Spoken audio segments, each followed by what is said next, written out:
Talvez se sentar ali fica mais cômodo para você, né? Será que entrou? Estamos informando seus seguidores que você iniciou. Ah, tá aqui. Olá, boa noite, gente. Bem-vindos, bem-vindas. Senta no sofá, talvez. Um pouquinho mais longe. Ou quer sentar na cadeira? Não? Muito bom. Bem-vindas, bem-vindos. Hoje é uma live deu comigo mesmo. Então, não tem professor convidado. Infelizmente, porque é gostoso entrevistar alguém, mas eu estou agora me virando aqui sozinho, né? A Deise está ali, vai gravar. Oi, né? tudo bom? E nós vamos fazer um bate-papo junto com os alunos.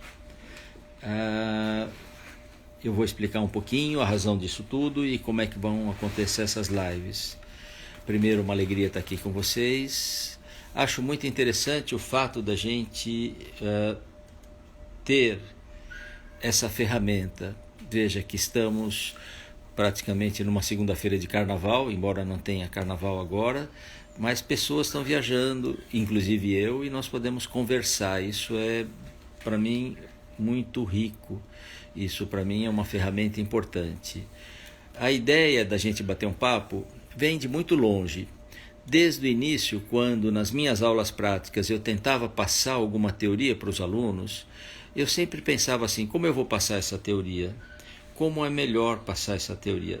Tá muito difícil aqui. Quer pôr um tripé? Não, tá bom. Não? Tá bom. Vai cansar sua mão aí. Tudo bem. Tá? Desculpe, gente. Como é que nós vamos passar essa teoria para os alunos? Aí eu começava a falar para os alunos um pouco sobre a filosofia do yoga. A filosofia do yoga é, sem dúvida, encantador. Tá sem som? Acho que... Opa, vocês estão ouvindo bem, gente? Aqui estão ouvindo bem? Pronto. Ah, tá ótimo. Tá ouvindo? Tá ótimo. Agora sim. Tá bom. Mas também tem um som aqui vindo, né? Eles estão ouvindo. De lá. Só para avisar Tá. que agora eles estão ouvindo. Tá. Eles não estavam antes. Tá, desculpa, gente. Vamos lá, vamos voltar, voltando. Então nós passávamos.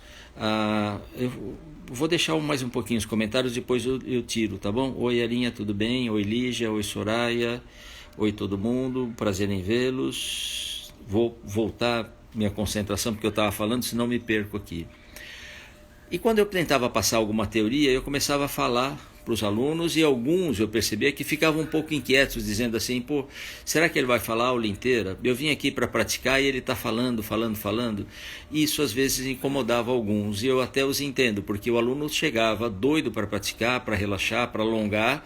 Eu começava a falar sobre a filosofia do yoga e ele ficava pensando assim, será que ele vai falar 5 minutos? Será que vai falar meia hora? Será que ele vai falar a aula inteira? E isso criava uma ansiedade, uma inquietação. Então, eu dando a aula, falando um pouquinho, percebi que alguns alunos começavam a se mexer, faziam movimentos, faziam exercícios. Ali na minha frente o aluno fazia montanha, o outro fazia lateralização, e eu falando, e pensava comigo mesmo, não estou agradando. Falar no meio da aula talvez não dê certo. E então eu comecei a pensar em falar um pouquinho no começo da aula. E isso também começou a acontecer assim, os alunos chegavam um pouquinho mais atrasados, já que a primeira parte era só para falar mesmo, eles chegavam um pouquinho depois. Então comecei a falar no final da aula. E eu comecei a perceber que no final da aula também, depois que eu já tinha dado o exercício, feito a meditação, as pessoas não estavam muito aptas, não estavam muito prontas para ouvir, eles queriam ficar quietos, falar não era uma boa ideia. Então eu resolvi que nós iríamos fazer palestras mensais. Aí eu combinei com a Deise, uma vez por mês, na última sexta-feira do mês, eu não me lembro qual era o dia da semana, nós vamos fazer uma palestra e eu vou explicar para os alunos um pouco mais sobre a filosofia do yoga. E a Deise preparava um chá com umas bolachinhas de aveia que ela aprendeu a fazer com a professora Celeste, e aí nós recebíamos os alunos na academia, eles já sabiam que iam para ouvir, então não tinha expectativa da prática, e estava dando certo. Eu achei que essa ideia foi legal. Eles iam uma vez por mês e eu falava um pouco sobre a filosofia do yoga.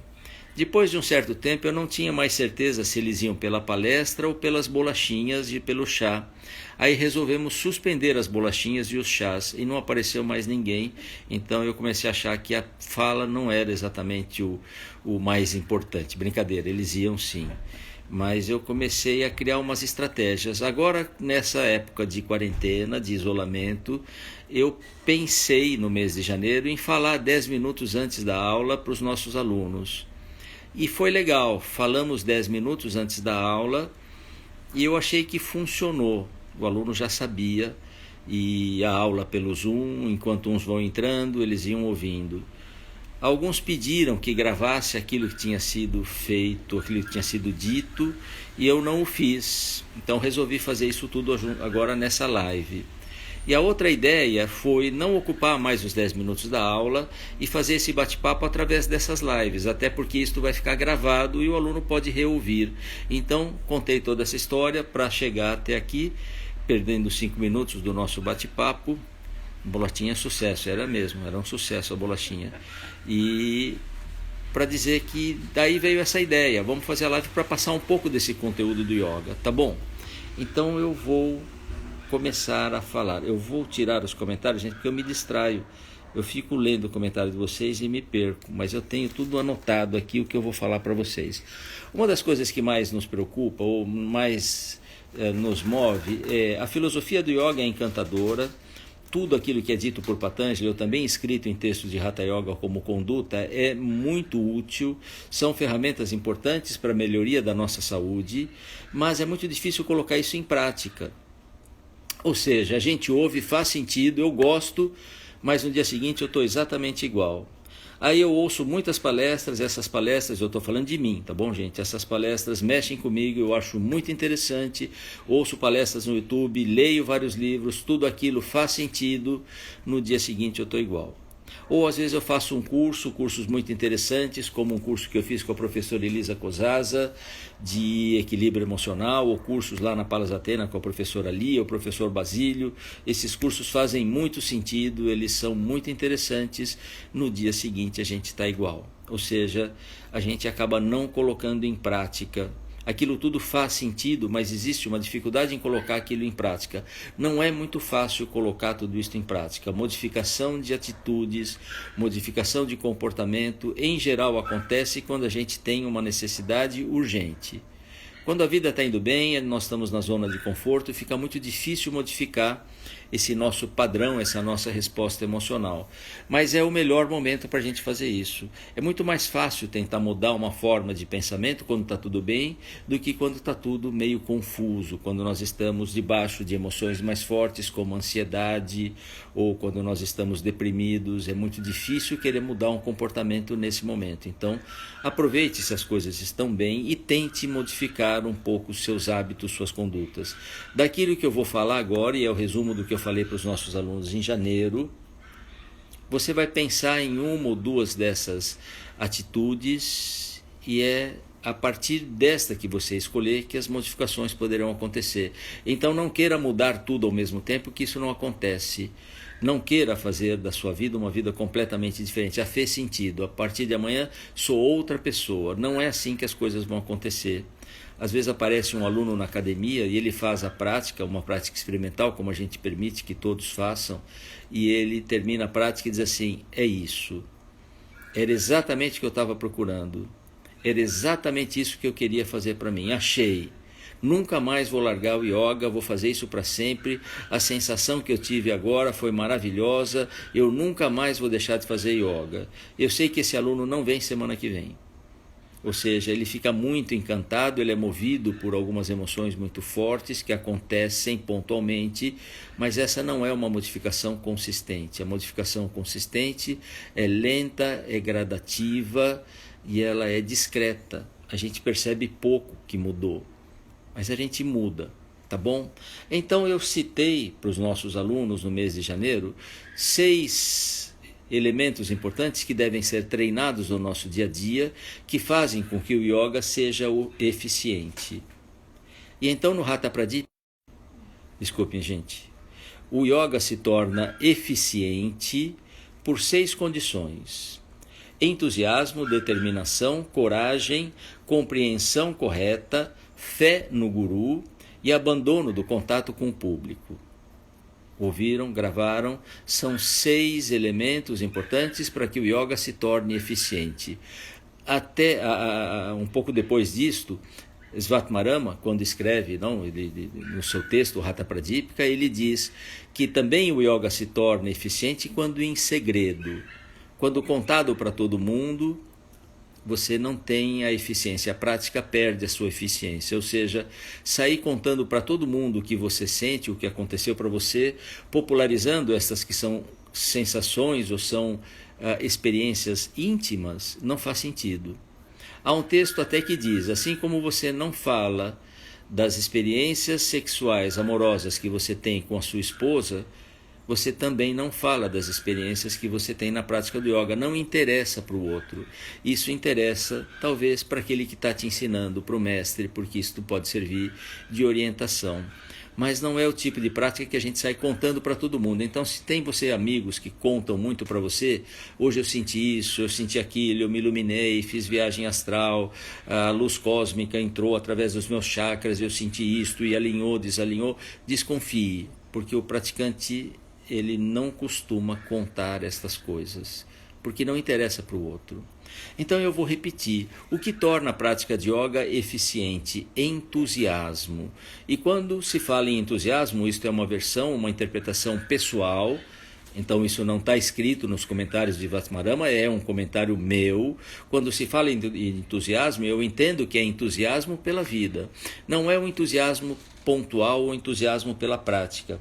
A ideia é que você tenha entusiasmo, e esse entusiasmo ele pode ser cultivado, ou seja, quando no Hatha Pradipika esses comentários aparecem, eles não estão dizendo assim, tem pessoas que nascem assim e são assim, tem pessoas que são diferentes.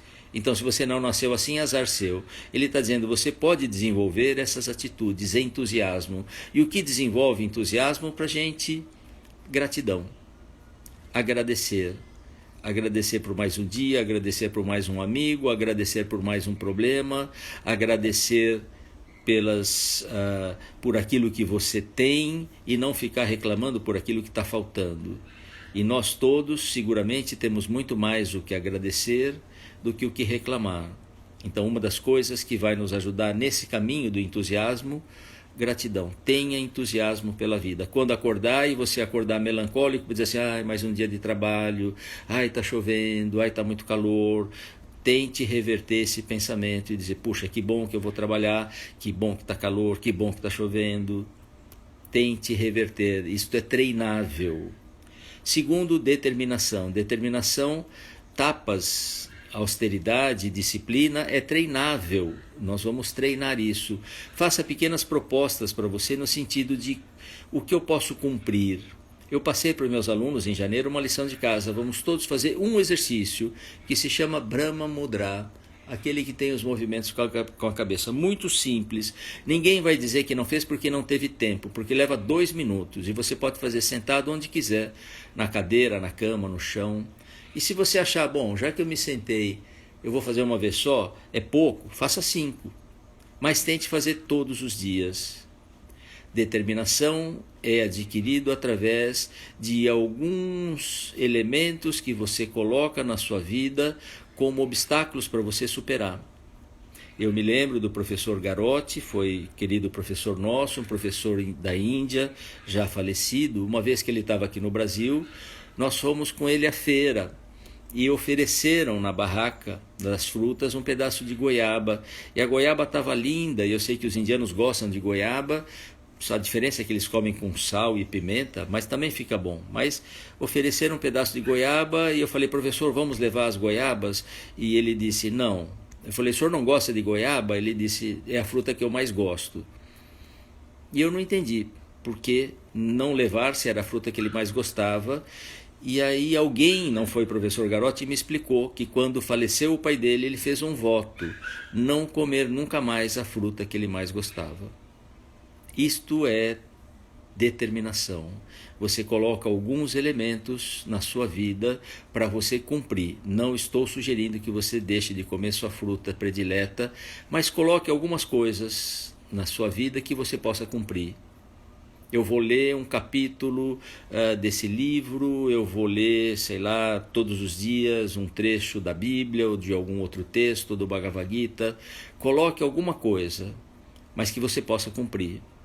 Não resolva colocar, eu vou praticar 3 horas por dia, todos os dias, até morrer. Não vai dar certo. Então coloque, eu vou ler, este mês eu vou ler esse livro, esse texto. Uma vez o professor Garotti me passou uma lição de casa. Você vai ler um artigo do Yoga Mimamsa por dia, todos os dias. E foi uma maravilha. Durante um mês, depois até me esqueci. Nem sei quando eu larguei isso. Enfim, a gente começa e depois vai acabando. Mas determinação é isto. Você não abre mão. Terceiro, coragem. Coragem não é não ter medo. O antônimo de coragem não é aquele que não tem medo. Coragem é enfrentar o medo. A gente tem medo e a gente enfrenta. A gente propõe coisas, ou a vida nos propõe coisas, e eu não quero enfrentá-las, e aí isto não é coragem. Então é uma coisa importante, eu preciso fazer, eu vou fazer. Queira ou não, eu vou fazer. É corajoso aquele que enfrenta o medo. E muitas vezes na prática a gente tem medo. Uma das coisas que nos dificulta o relaxamento é o medo. O medo daquilo que a gente vai encontrar lá dentro e não quer ver. Então, em frente, como diz o professor José Antônio, se correr o bicho pega, se ficar o bicho come. Mas se você enfrentar o bicho, ele some. Então, se você encarar o bicho, parar para olhar de frente, esse monstro que tanto nos incomoda pode desaparecer. Isto pode ser uma manifestação de coragem, enfrentar, encarar. Compreensão correta, viveka, é perceber o que é realmente importante na vida. Não fazer, não gastar tanta energia com aquilo que não é tão importante. Ver as coisas como elas realmente são. O que está por trás de uma prática de yoga? Melhora de flexibilidade, de postura, de coluna, diminuição de dor nas costas. Alguns fazem yoga por isso. Mas o yoga não é para isto. O que está por trás do yoga? Tá bem, meditação. E o que está por trás da meditação? Tá bem, autoconhecimento. E o que está por trás do autoconhecimento? Isto é viveka. Aonde eu quero chegar? Por que eu pratico? Eu ouvi um vídeo, recebi desse curso que a professora Lia diz que faz na Palas Athena, de meditação, e uma professora nos mandou alguns links. Eu assisti uma palestra, achei sensacional. Eu quero passar para os alunos oportunamente. Um monge budista da linha Soto Zen, da mesma linha da monja Koen, e ele dizendo: meditação é uma prática que não serve para nada. Então, is good for nothing, é bom para coisa nenhuma. É muito interessante esta ideia de você tirar um pouco do utilitarismo de todas as coisas. Eu vou relaxar porque eu preciso diminuir minha ansiedade. Eu vou meditar porque eu quero diminuir minha pressão alta. Eu quero fazer yoga porque eu quero atingir autoconhecimento ou iluminação. Alguma coisa nos motiva para a prática. Mas estes elementos são objetos de desejo. E o desejo é um atrapalhador na prática. Então isto é um paradoxo. Alguma coisa me move para praticar, mas aquilo que me move é aquilo que me atrapalha.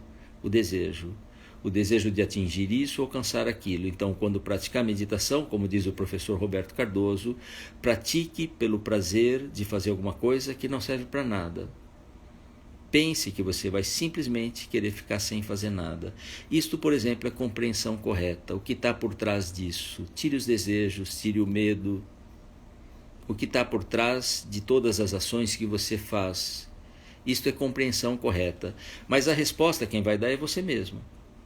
Como diz o Bhagavad Gita, quando você descobrir toda a ação que está por trás da inação, e toda a inação que está por trás da ação, você está indo bem no caminho espiritual. Ou seja, quando você descobrir a importância desta inação, deste ato de você ficar sentado quieto, e quando você descobrir que toda ação e toda energia que você gasta, na grande maioria das vezes, é um ato inútil, aí então estamos indo bem no caminho espiritual. E o que é a fé no Guru? Fé no Guru, obviamente, como hoje os ensinamentos estão disponíveis, é ter confiança naquilo que você faz. Se antigamente nós não tínhamos internet, nós não tínhamos livros, bibliotecas com todos esses textos de yoga, havia alguém que conhecia essa literatura e que passava para o outro. Esse era chamado de guru. Esse ensinava, era o único caminho, era o único detetor do conhecimento. Os textos eram pouquíssimos e eram papéis colocados um em cima do outro, uma espécie de um fichário, e era muito difícil de se ter. Aquilo também era embrulhado em panos. Você vai em bibliotecas antigas na Índia, você vê esses livros todos enrolados, são os textos antigos, não? E poucos tinham. E textos muitas vezes eram escritos de mestre, para eles ensinarem os discípulos. Não tinha, hoje está tudo disponível. Então, quando a gente diz fé no guru, é você praticar aquilo que você tem segurança, que você tem confiança, aquilo que você sente que bate com você. Não gosto de yoga, está ótimo, não pratique yoga. Vou fazer zen budismo, maravilhoso, vai fazer zen budismo. Chega lá, não bateu com você, não é o zen budismo. Quem sabe alguma linha chinesa, ou tai chi, ou alguma outra coisa, ótimo, você vai buscar e aí se entregue, pratique com devoção. A prática com devoção, a prática com envolvimento, é claro que funciona muito mais do que a prática que a gente faz, ou porque é moda, ou porque minha mulher mandou. Acontece na academia, chega às vezes um pobre marido e eu digo, o senhor quer fazer yoga? Ele diz, não. Mas por que o senhor veio? Minha mulher mandou. E eu pergunto a vocês, vai funcionar? Não funciona. Se não tiver um movimento interno de determinação, não funciona. E o último deles, abandono do contato com o público, que eu prefiro dizer, não é abandono do contato com o público, mas é você escolher as pessoas com que você vai se contactar. Então nós somos seres sociais, nós vamos ter contato com pessoas e você vai escolher os canais de televisão que você vai ver, escolher os livros que você vai ler, escolher as pessoas com que você vai conversar e os assuntos. Então não fique totalmente disponível para ouvir e receber toda a espécie de informação que muitas vezes massacram a gente e nossas emoções. Às vezes a gente está envolvido com uma conversa, ou com pessoas, ou com grupos, em que nós não sentimos afinidade com os assuntos. Você vai falar de espiritualidade com aquele grupo e eles dão risada, então não é o seu grupo. Você vai conversar com pessoas, determinados assuntos, e as pessoas não têm interesse, então não é seu grupo.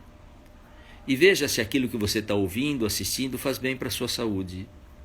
Às vezes trocar um noticiário por uma leitura um pouco mais espiritual pode te ajudar muito. Então eu trocaria isso que o yoga diz, abandonar o contato com o público, porque a gente sabe que hoje você não precisa largar tudo e morar numa caverna.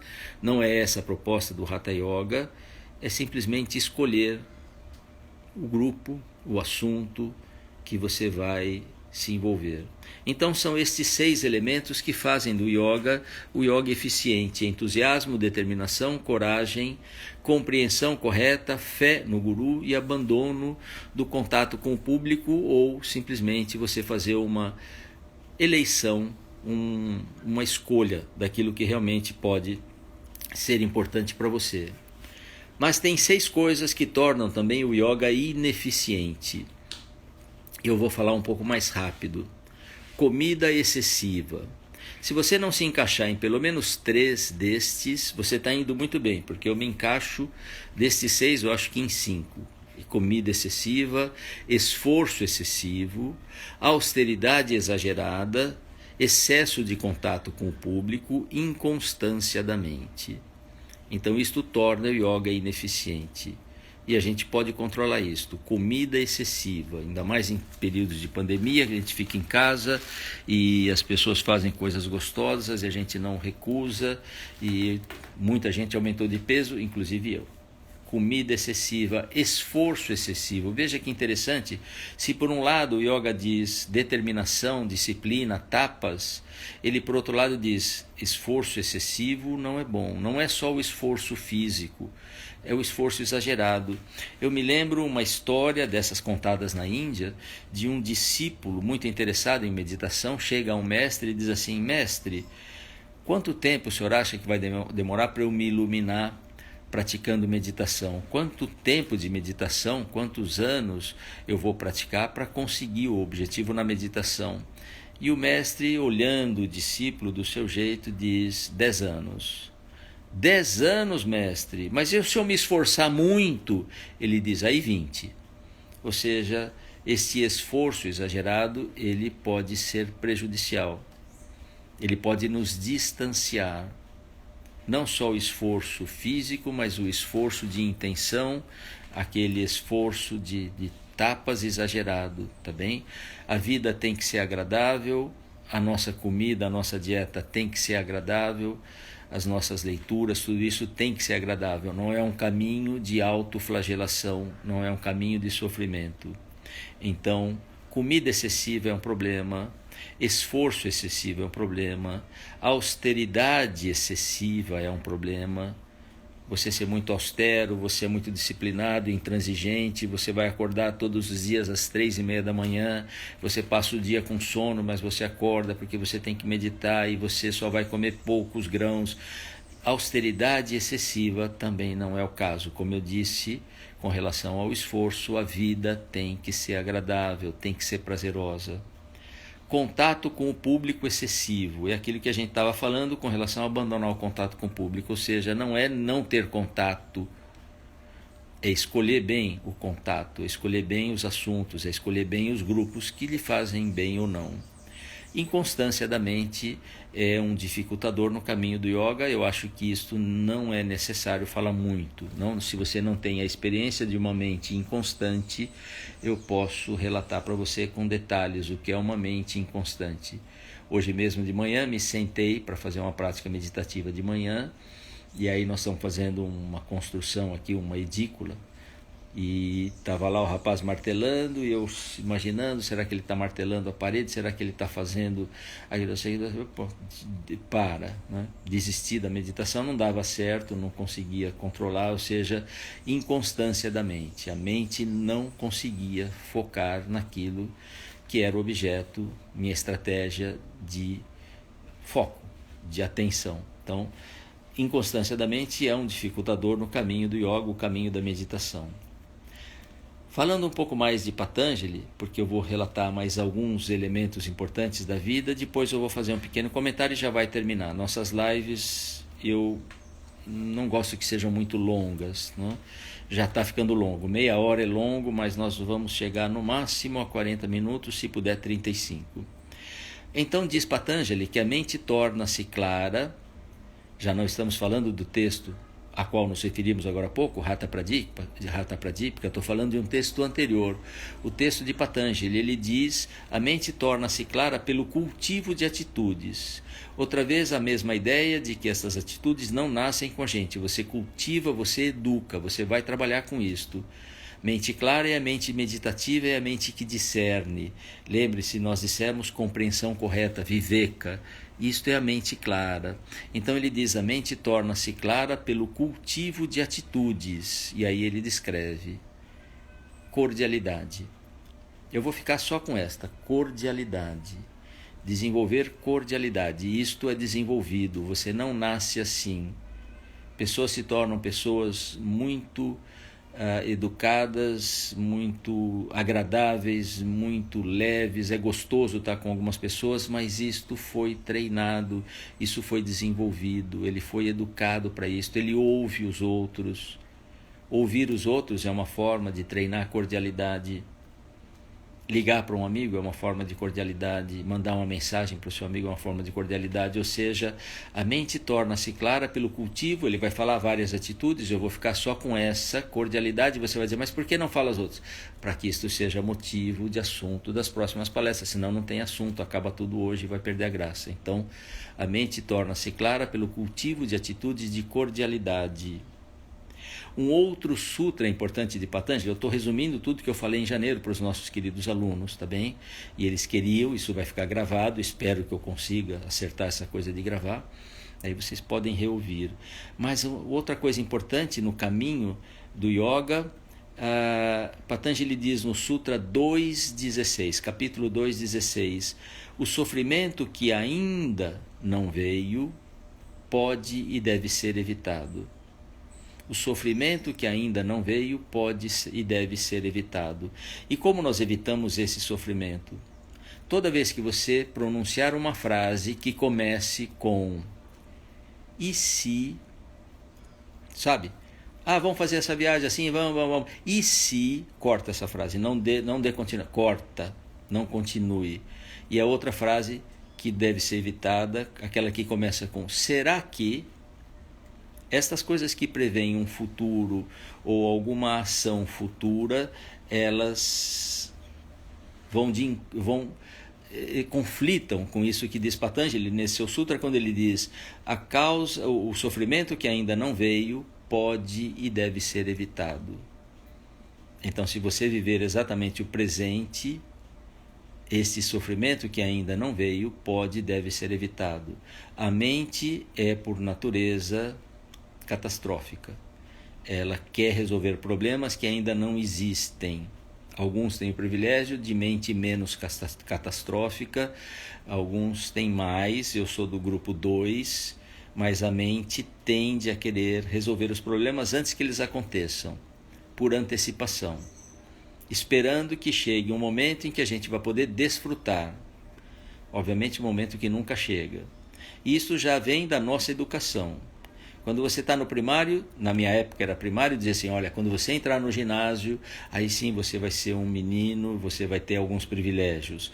Quando você chegava no ginásio, não, quando você chegar no colegial, aí você realmente vai desfrutar. Chegava no colegial, quando você entrar na faculdade, e você entrou na faculdade, e disseram, quando você começar a trabalhar, a vida começa, e você começou a trabalhar, e aí disseram, quando você se aposentar, aí realmente as coisas vêm, e quando você se aposenta, a única coisa que sobra é assim, esperamos que depois de tudo isso, o que vem depois seja muito bom, o paraíso, ou seja, a gente está sempre pensando em alguma coisa que vem e não vivendo o momento presente. Aí que vem Patanjali diz, o sofrimento que ainda não veio pode e deve ser evitado, viva o presente. Estou resumindo, tá, gente? Depois ele explica uma coisa interessante, a causa daquilo que deve ser evitado, o sofrimento, a causa desse sofrimento é a identificação, a união daquele que vê, você, com aquilo que é visto, o objeto de sua preocupação. Quando você se identifica com aquilo que você se preocupa, isto é a causa do sofrimento.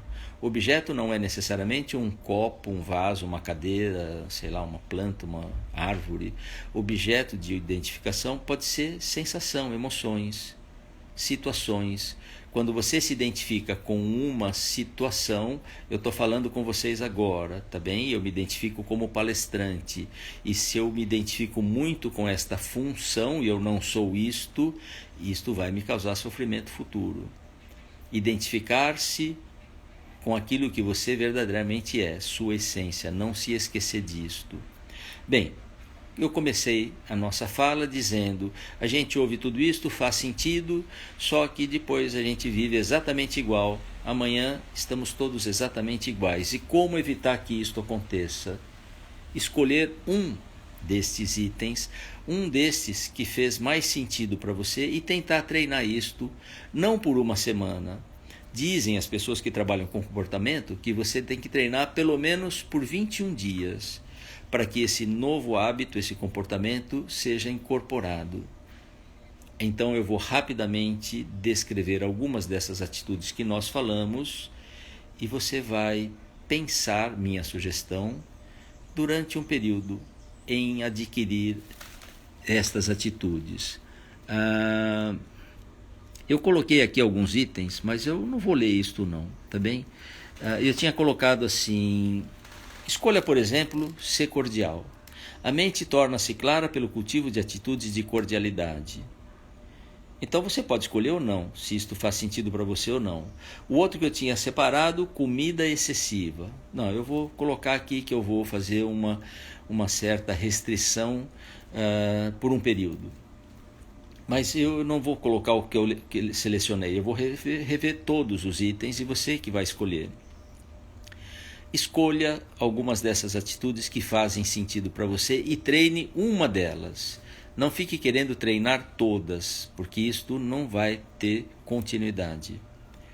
Entusiasmo, determinação, coragem, discernimento, compreensão correta, controlar o contato com o público, evitar esforço excessivo, austeridade excessiva, desenvolver atitudes de cordialidade, evitar aqueles pensamentos que começam com estas frases, com estas palavras, será que e se.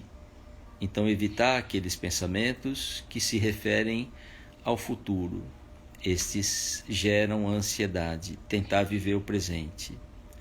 Havia um rapaz, essa é a historinha que eu conto para encerrar, que ouviu uma palestra destas, referentes aos yamas e niyamas. Isso é um outro item que a gente pode comentar numa outra palestra.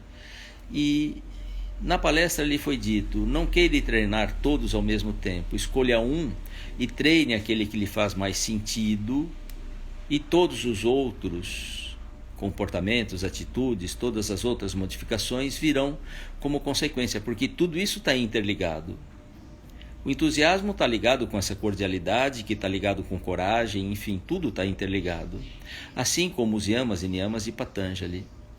E então disse que essa pessoa ouviu, era um jovem, a palestra e foi dito, escolha um e treine este, e os outros todos virão de carona. Mas essa pessoa era um ladrão. O ganha-pão dele era ser ladrão, ele roubava coisas. E ele disse, bom, não roubar não é bom para mim, porque eu vivo disso, não vou fazer isso. Não violência, não vai dar certo, porque eu roubo. E ele foi pensando no que ele poderia fazer, que seria mais fácil. E ele escolheu não mentir. Satya. Ele falou, eu vou treinar Satya. Por quê? Porque eu não converso com ninguém, eu moro sozinho. Eu, quando eu roubo, eu também não converso com ninguém. Então, não mentir para mim vai ser fácil. E num belo dia ele pulou o muro do palácio, lembre-se que é uma história antiga na Índia, enfim, e ele, à noite, não, andando pelo jardim do palácio, procurando uma entrada para roubar o cofre do Marajá, ele encontra uma pessoa, também à noite, andando pelo jardim. E era o Marajá, que tinha perdido o sono, estava andando pelo jardim, mas o ladrão não percebe que ele é o Marajá, e eles se cruzam e o Marajá pergunta a ele, quem é você, o que você está fazendo aqui? E ele, se lembrando do voto que ele fez, ele não podia mentir, ele disse, olha, eu vou lhe falar a verdade, eu sou um ladrão, eu pulei aqui o muro porque eu quero roubar o cofre do Marajá. E o Marajá disse a ele, eu também sou um ladrão, eu pulei aqui também para fazer a mesma coisa. Já que estamos aqui juntos, não deve ser por acaso, vamos ser sócios. Aliás, eu sei como entrar no palácio, sei até o segredo do cofre, então a gente pode fazer isso juntos. E o ladrão achou, pô, legal, vamos juntos nisso. Fizeram uma sociedade, entraram juntos no palácio, abriram o cofre e começaram a dividir todas as riquezas do Marajá.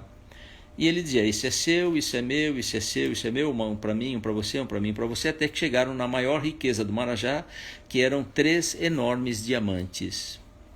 E aí ele diz, um é para mim, o outro é para você, e sobrou um diamante, você sabe, o diamante não corta ao meio, não se divide. E aí o Marajá disse, o que nós vamos fazer com esse diamante que sobrou? E o ladrão disse, olha, já roubamos tanta coisa, deixa aí para o Marajá. Deixa esse aí, pronto, vai dar confusão entre nós dois, não vamos levar, deixa aí no cofre. O Marajá achou estranho, fechou o cofre, cada um pegou o que lhe coube, e quando o ladrão estava indo embora, o Marajá disse, ei, peraí, olha, nossa empreitada deu tão certo, foi tão bom essa sociedade com você, vamos fazer de novo, me dê seu endereço. Não tinha celular na época, obviamente, e aí ele dá o endereço, e vai embora. E no dia seguinte, o Marajá se desperta e chama o ministro da segurança e diz, olha o que eu sonhei que tinham entrado no castelo, aqui no nosso palácio, e roubaram tudo do cofre, eu gostaria que você desse uma olhada, veja lá o que aconteceu. E o ministro da segurança vai até o cofre, volta para o Marajá e diz, o senhor tem razão, levaram tudo. Ele disse, tudo, não sobrou nada. Ele falou, não sobrou nada, levaram tudo. Aí então o Marajá pediu para o ministro chamar o ladrão. Sabia o endereço, falou, vai buscar este homem. Buscaram o ladrão, e aí ele diz, na frente do ministro da segurança, olha, você rouba, mas você fala a verdade, você não mente, você me inspira confiança. E disse para o ministro, você mente, eu não posso ter confiança em você. Destituiu o ministro e colocou o ladrão como ministro da segurança, porque ele não mentia. Pelo fato dele não mentir, ele já tinha um emprego, ele não precisava mais roubar. E como ele não mentia e não roubava, ele não era mais um homem violento. Como ele não mentia, não roubava, não era violento, ele foi desenvolvendo atitudes boas, de cordialidade, enfim, uma coisa puxa a outra. É assim a historinha, tá bom? Agradeço muito a presença de vocês. 6:20, eu vou encerrando. Na segunda-feira que vem eu continuo, tá bem? Eu vou fazer uma outra fala com vocês, uma outra live para os nossos queridos alunos. Não é uma live referente aos assuntos que eu já falei, porque hoje foi uma revisão. Eu vou dar continuidade, eu vou selecionar mais alguns sutras de Patanjali, talvez relacionados aos yamas e niyamas, e vamos falar um pouquinho mais sobre a filosofia do yoga e a tentativa de aplicar isso no nosso dia a dia, tá bom? Então, obrigado a todos, obrigado pela presença. Eu vou ver se eu consigo gravar. Espero que sim, porque se eu não gravar, eu vou ter que ficar prometendo uma outra palestra para vocês. Tá bom, meus queridos? Eu já ativei aqui os comentários. Obrigado a todos, tenham uma boa semana. Usem máscara, pulem com moderação. Obrigado, queridos. A Deise está aqui, manda um beijo a todos também. Tchau, gente. Vamos lá.